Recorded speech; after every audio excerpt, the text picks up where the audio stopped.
Hi, middle school.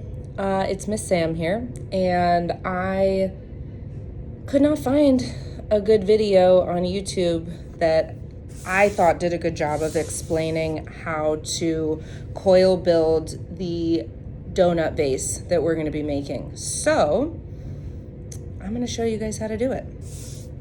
The first thing that everyone is going to need is a round slab of clay. I chose one that was 4.5 inches in diameter. I think that's a good size. The next thing you're gonna do is roll a coil. Rolling a coil should be pretty simple. This is how big you want the coil to be. You want it to be kind of thick, almost like a Crayola marker thick. In order to roll a nice coil, let me show you what to do.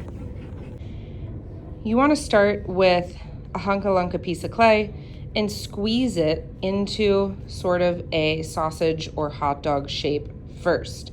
Remember, you don't want to go too thin because you don't want to have a spaghetti noodle coil. You want more of that Crayola marker coil.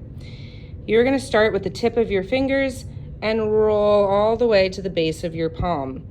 When you start to feel that clay getting thinner in the middle, you are going to move outward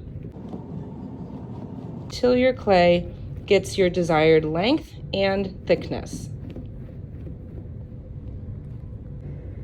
Okay, so again, rolling that coil, start with a chunk of clay, squeeze it into that sausage shape first, and you want to make it as even as possible. So I'm starting here, and with the tip of my fingers nice and tight, I'm going to push all the way to the base of my palm, back and forth. When it gets wide enough, I can use 2 hands. And it's all about feeling.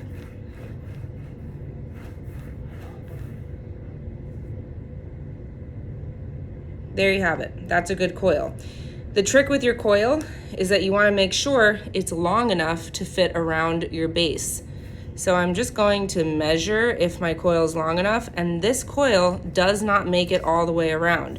That tells me I did not use enough clay.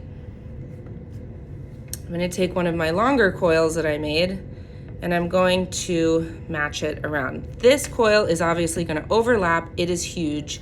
So I'm just going to rip it off where it meets, just like that.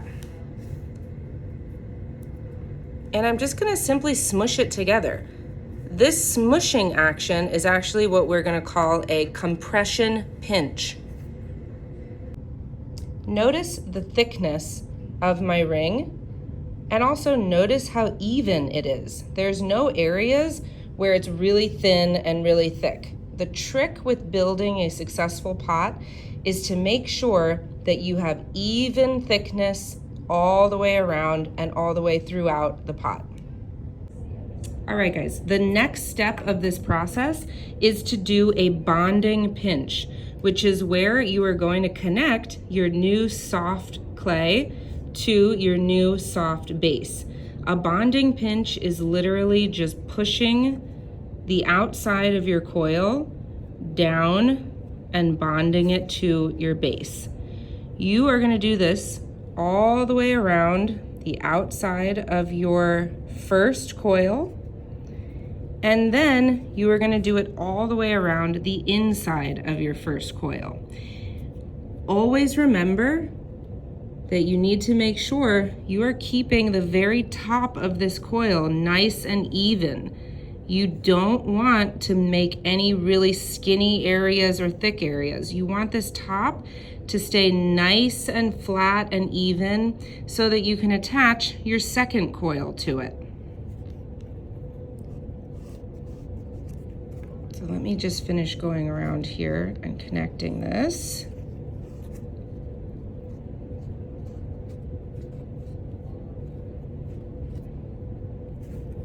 Again, keeping my rim super even. Now, as you're feeling your bonding pinch, there is going to be times where your clay is gonna try and go in a direction where you don't want it to go. So you need to always make sure that you are supporting your clay from getting pushed around where you don't want it to go. Remember, you are in control of your project and you are in control of where that clay goes. So we will always start with a bonding pinch. Every coil you add will be a bonding pinch. The next coil will start with a bonding pinch, and then we'll decide if we're going to use a flat pinch or a compression pinch. Okay, so I've got my first coil. I did a bonding pinch. I now want to decide, am I going up or out or in? But I'm looking at my sketch that I did, and I know that I want it to just go up for now. So all I'm gonna do is a flat pinch all the way around, just to make sure that my rim is nice and even. Also keep in mind too, that when you're first starting out, you're at the very bottom. This needs to be some of the stronger or on the thicker side types of coils. As you get closer to the top or to the rim, you can start to make more delicate, thinner coils or thinner walls. So let me show you guys how I'm gonna add my second coil. It's really the same way that I did my first coil. I'm adding it, I'm deciding where I'm gonna attach it on, always making sure that it's nice and even. And just like that. Now remember, I'm attaching wet clay onto wet clay or soft clay onto soft clay. So do I need to score and slip? No. If you have a really good bonding pinch, you do not need to score and slip soft clay onto soft clay. However, don't get it confused that if you have leather hard clay that you're attaching new soft clay to, you need to make sure that you score and slip that. So here we go again. I'm adding my bonding pinch, always keeping a support finger or a support hand on the other side because I don't want it to go crazy.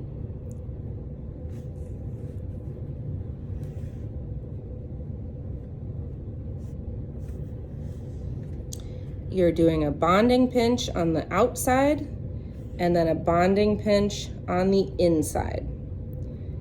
As you get taller, you might want to start using a wooden tool to be able to reach into the pot. But for the very beginning, you can probably do this just with your hands. Coil building has been around for thousands and thousands of years, back when ancient civilizations only had the tools of their hands.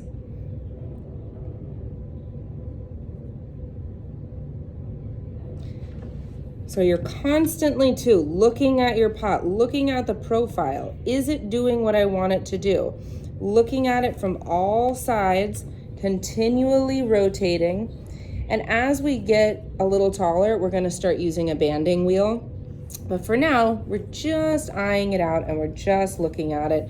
And again, remember, is my rim even? Are my walls nice and even? Always be conscious of that. And that, my friends, is 2 coils added to a slab base. This is all you have to do for step number 1 of our super epic donut vase.